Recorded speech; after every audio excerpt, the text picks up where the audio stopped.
அந்த அற்புதத்துக்கு நான் ஒரு பெயர் கொடுக்குறேன், வெளியரங்கமான அற்புதம். Outstanding miracles. வெளியரங்கமான அற்புதங்களை செய்ய நீங்கள் ஆராதிக்கிற, நான் ஆராதிக்கிற தேவன் வல்லமை உள்ளவராக இருக்கிறார். வேதத்தை திறங்க, கர்த்தருடைய நாமத்தினால.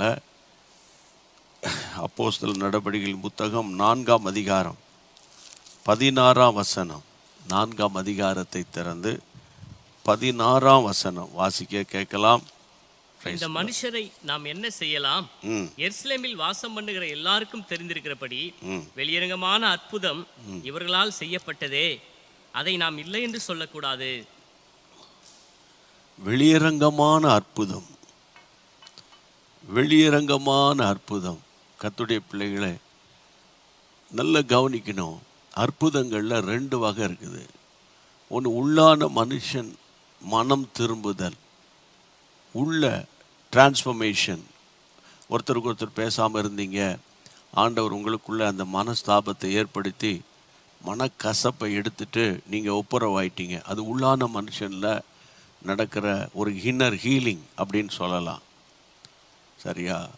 ஆனால் வெளியரங்கமான அற்புதம் என்னென்னா, நடக்க முடியாதவர்கள் எழும்பி நடப்பது, மரணத்துக்கு நேராய் போனவர்களை தேவன் உயிர்ப்பிப்பது, சரியா? பயங்கரம் குடிச்சிட்டு வெறிச்சிட்டு பயங்கரமான இருந்த ஆள் இன்னைக்கு வேதமும் கையுமாய் மாறி இருப்பது, இது வெளியரங்கமான ஒரு காரியம். இந்த 3ஆம் அதிகாரம் முதல் வசனத்திலிருந்து நீங்கள் வாசிக்கும்போது, அவர்கள் ஜப வேளையாகிய 9ஆம் மணி நேரத்தில் பேதுரும் யோவானும் தேவாலயத்துக்கு போகும்போது, அங்கு வசனம் சொல்லுகிற 2ஆம் வசனத்தை பார்க்கிறோம். தாயின் வயிற்றிலிருந்து சப்பானியாய் பிறந்த ஒரு மனுஷனை சுமந்து கொண்டு வந்தார்கள். அந்த மனுஷனை அவர்கள் சொஸ்தமாக்கின போது, கர்த்தருடைய பிள்ளைகளே, வேதம் சொல்லுகிறது, அவன் என்னை சுகமாக்குங்கன்னு அவர் கேட்கல. வேதத்தில் வாசிக்கிறோம், கர்த்தருடைய பிள்ளைகளே, 2ஆம் வசனத்திலேயே தேவாலயத்தில் பிரவேசிக்கிற இடத்தில் பிச்சை கேட்கும்படி, அவன் பிச்சை கேட்கிறக்கும்படி, பிச்சை எடுக்கிற ஒரு மனுஷன். வரப்போகிற ஆட்கள்கிட்டலாம் அவன் பிச்சை கேட்டு கொண்டிருந்த ஒரு மனுஷன். ஆனால் பேதுரும் யாக்கோபு, வேதம் சொல்லுகிறது, பேதுரும் யோவானும் அவனை பார்த்து சொல்லுகிறார்கள். கர்த்தருடைய பிள்ளைகளே, வேதத்தை தெளிவாய் நம்ம வாசிக்கிறோம், பொன்னும் வெள்ளியும் என்னிடத்தில் இல்லை. அந்த வசனத்தை வாசிக்கலாம். 6ஆம் வசனம்.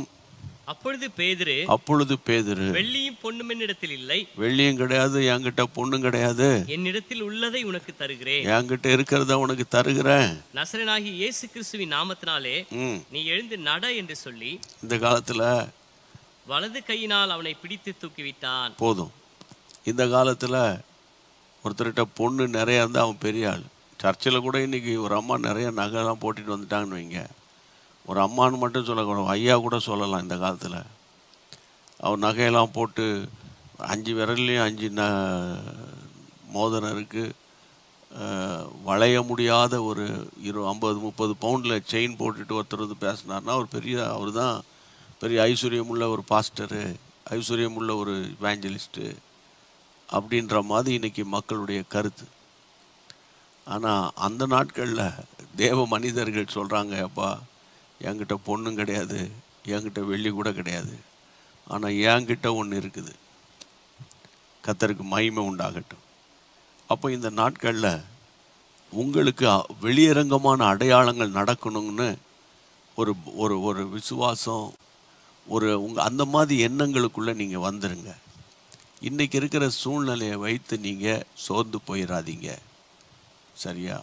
என் அன்பு தேவனுடைய பிள்ளைகளே, இந்த வசனத்தில் வெளியரங்கமான அற்புதம் இவர்கள் மூலமாக நடந்ததுனால, அதாவது வெளியரங்கமான அற்புதம்னா எல்லாராலும் பார்க்கக்கூடியது, வெளியரங்கமான அற்புதம்னா எல்லாராலும் அறியக்கூடியது.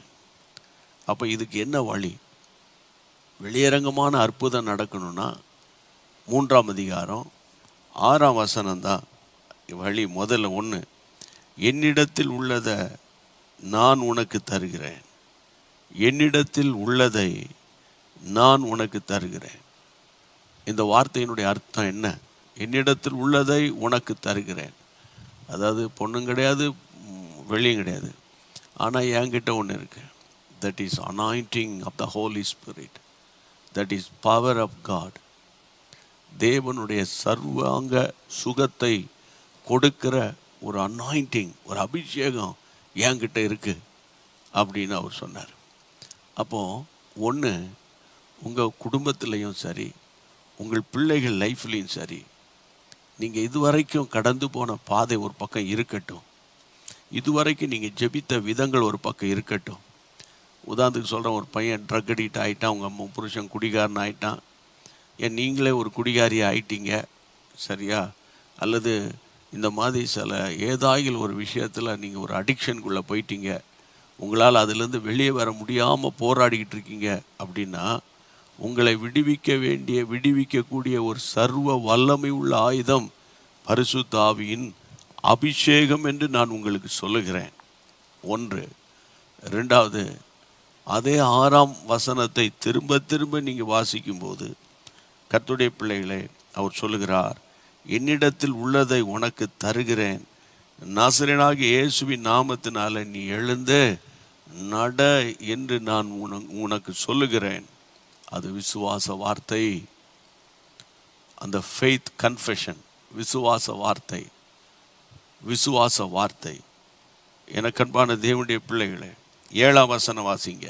7ஆம் வசனம். வலது கையினால் அவனை பிடித்து தூக்கிவிட்டான். உடனே அவனுடைய கால்களும் கரடுகளும் பலன் கொண்டது. அவன் குதித்து எழுந்து நின்று நடந்தான். நடந்து குதித்து தேவனை துதித்துக் கொண்டு அவர்களுடனே கூட தேவாலயத்துக்குள் பிரவேசித்தான். வலது கையினால் அவனை பிடித்து தூக்கிவிட்டான். என் அன்பு தேவனுடைய பிள்ளைகளே, ஒன்று பரிசுத்த ஆவியின் அபிஷேகம், இரண்டாவது விசுவாச வார்த்தை, மூன்றாவது வெளியரங்கமான அடையாளம் உங்களுக்குள்ளே நடக்கும். மூணாவது என்னன்னு கேட்டிங்கன்னா, விசுவாசத்தை கிரியையிலே கொண்டு வருகிறது. விசுவாசத்தை கிரியையிலே கொண்டு வருகிறது. 3 காரியம் நான் உங்களுக்கு சொல்லியிருக்கிறேன். இன்னொரு முக்கியமான ஒரு காரியம் இருக்கிறது. இது அதாவது அபிஷேகம், இரண்டாவது விசுவாச வார்த்தை, மூணாவது விசுவாசத்தை கிரியையில் கொண்டு வருகிறது. இது மூன்றையும் நீங்கள் நல்ல செயல்படுத்தணும்னா இந்த 3ஆம் அதிகாரத்தின் முதல் வசனம் வாசிக்கலாம். ஜெபவேளையாகிய 9ஆம் மணி நேரத்தில் பேதுரும் யோவானும் தேவாலயத்துக்கு போனார்கள். ஜெபவேளையாகிய 9ஆம் மணி நேரம். கர்த்தருடைய பிள்ளைகளே, த ஹவர் ஆஃப் ஃபெய்த், அதாவது ஹவர் ஆஃப் ப்ரேயர், அதாவது ஜபத்துக்குன்னு ஒரு நேரத்தை ஒதுக்குதல், ஜபத்துக்குன்னு ஒரு நேரத்தை ஒதுக்குதல், ஜப ஆலயத்துக்கு செல்லுதல், ஜபத்துக்குன்னு ஒரு நேரத்தை ஒதுக்குதல். நீங்கள் எந்த கிறிஸ்தவங்களா, நீங்கள் பெண்டிகாஸ்ட் கிறிஸ்டியனாக இருங்க, டிபிஎம் கிறிஸ்டியனாக இருங்க, அளவிட்டால் அசம்பிளிஸ் ஆஃப் கிறிஸ்டியனாக இருங்க, சிஎஸ்ஐயோ லுத்தரனோ ரோமன் கேத்தலிக் எந்த சபையின் கிறிஸ்தவர்களாகவும் இருக்கலாம், பரவாயில்ல. ஆனால் உங்கள் லைஃப்பில் அவுட்ஸ்டாண்டிங் மிராக்கிள்ஸ், வெளியரங்கமான அடையாளம் நடக்கணும்னா ஏதோ ஒரு நாளைக்கு போய் ஜெபம் பண்ணிட்டு வந்தேன், வாரத்துக்கு ஒரு நாள் போய் ஜெபம் பண்ணிட்டு வந்தேன், நடக்காது. அதாவது ஒரு ஜப வேலையை நீங்கள் ஒதுக்கணும். அந்த ஜப நேரம் வரும்போது தேவனை தேடணும். அந்த நாட்கள் ஆலயங்கள் திறக்கப்பட்டு அவங்க ஆலயத்துக்கு போனாங்க. இப்போ ஞாயிற்றுக்கிழமை தான் பிரதர் எங்கள் ஆலயம் திறக்கப்படுதுன்னா, உங்கள் வீட்டினுடைய ஒரு மூலையை ஒரு ஜப அறையாய், உங்கள் வீட்டில் அறைகள் இருந்தால் ஒரு அறையை ஜப அறையாக வைங்க.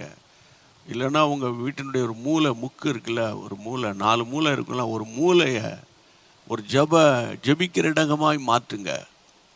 மாற்றி தொடர்ந்து ஜபிக்கணும். ஜப நேரத்தில் தொடர்ந்து ஜபிக்கணும்.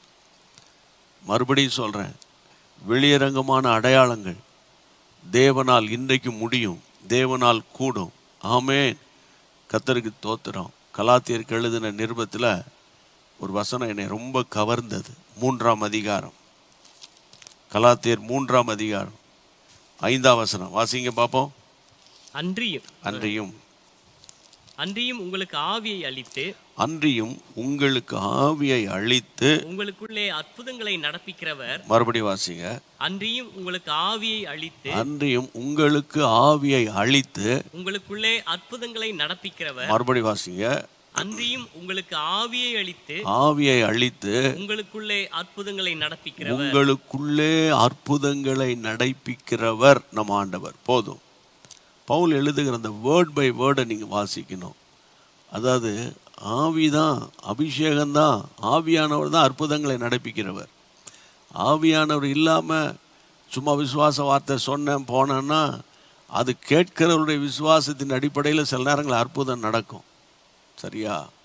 ஆனால் அதாவது உங்களுக்குள் ஆவியை ஊற்றி அல்லது உங்களுக்குள்ளே ஆவியை கொடுத்து, கர்த்தருடைய பிள்ளை, உங்களுக்குள் அற்புதங்களை நடப்பிக்கிறவர். முதல்ல அற்புதம் எனக்குள்ளே நடக்கணும். அப்போ தான் நான் அதை வெளியரங்கமாக கொண்டு வருவதற்கு எனக்கு விசுவாசம் பெருகும். ஆமேன்.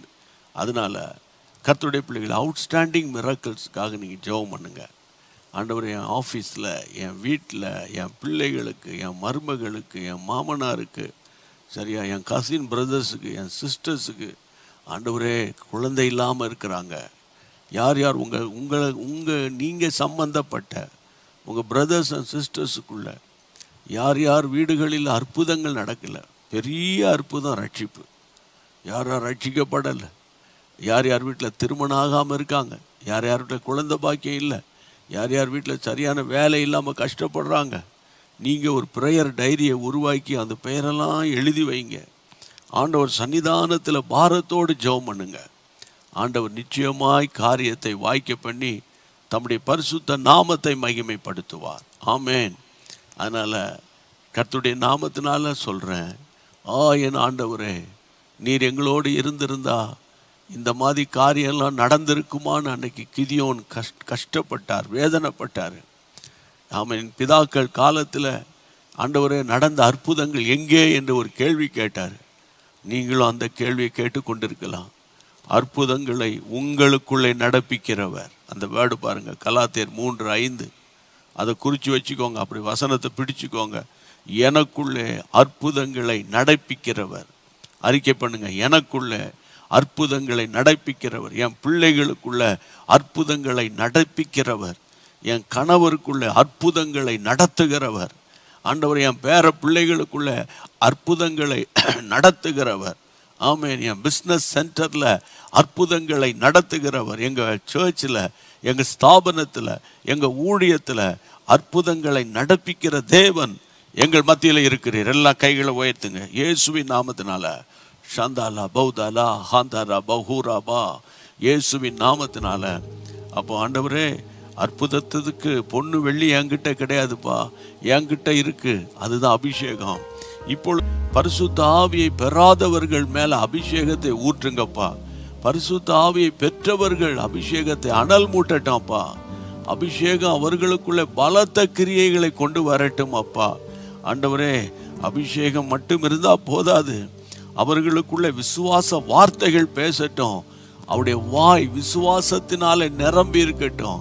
கர்த்தர் தருவார், கர்த்தர் செய்வார், கர்த்தரால் கூடும், கர்த்தர் எல்லா சகலத்தையும் நேர்த்தியாய் செய்வார், அவர் செய்ய நினைக்கிறது தடபடாது என்ற விசுவாச வார்த்தைகளை பேசக்கூடிய கிருபையை தாரும் ஆண்டவரே. விசுவாச வார்த்தை மட்டுமல்ல, அதை கிரியைகளை கொண்டு வரக்கூடிய ஆண்டவரே உமக்கு ஸ்தோத்திரம். கிரியை இல்லாத விசுவாசம் அது செத்து போனது என்று சொன்னீங்களப்பா.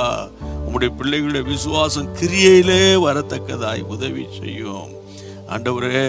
உமக்கு தோத்திரம் தோத்திரம். 4வது, ஒழுங்கான ஜப ஜீவியம், சீரான ஜப ஜீவியம்.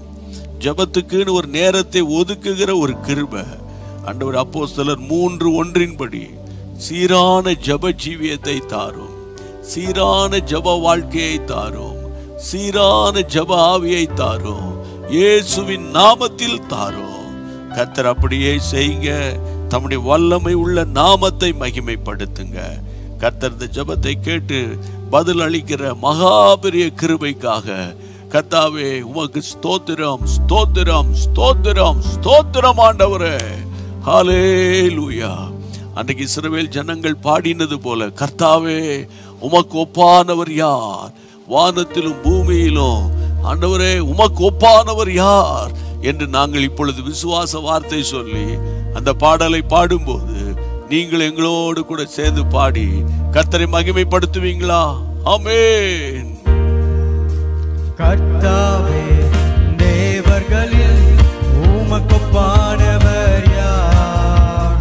வானத்திலும் பூமியிலும் உமக்கு ஒப்பானவர் யார்? கர்த்தாவே தேவர்களில் உமக்கு ஒப்பானவர் யார்? வானத்திலும் ஆமென். பூமியிலும் உமக்கு ஒப்பானவர் யார்? உமக்கு ஒப்பானவர் யார்? உமக்கு ஒப்பானவர் யார்? உமக்கு ஒப்பானவர் யார்? உமக்கு ஒப்பானவர் யார்? வானத்திலும் பூமியிலும் உமக்கு ஒப்பானவர் யார்? வானத்திலும் பூமியிலும் உமக்கு ஒப்பானவர் யார்? ஆமென். கர்த்தருக்கு ஸ்தோத்திரம். கர்த்தருக்குள்ள தைரியமா இருங்க.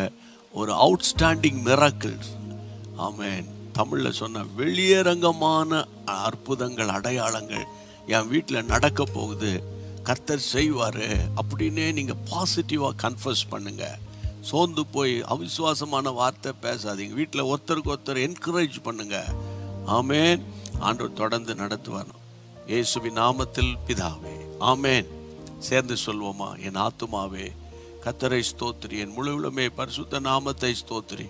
என் ஆத்துமாவே கர்த்தரை ஸ்தோத்திரி, கர்த்தர் செய்த சகல உபகாரங்களை மறவாதே. ஆமென். God bless you.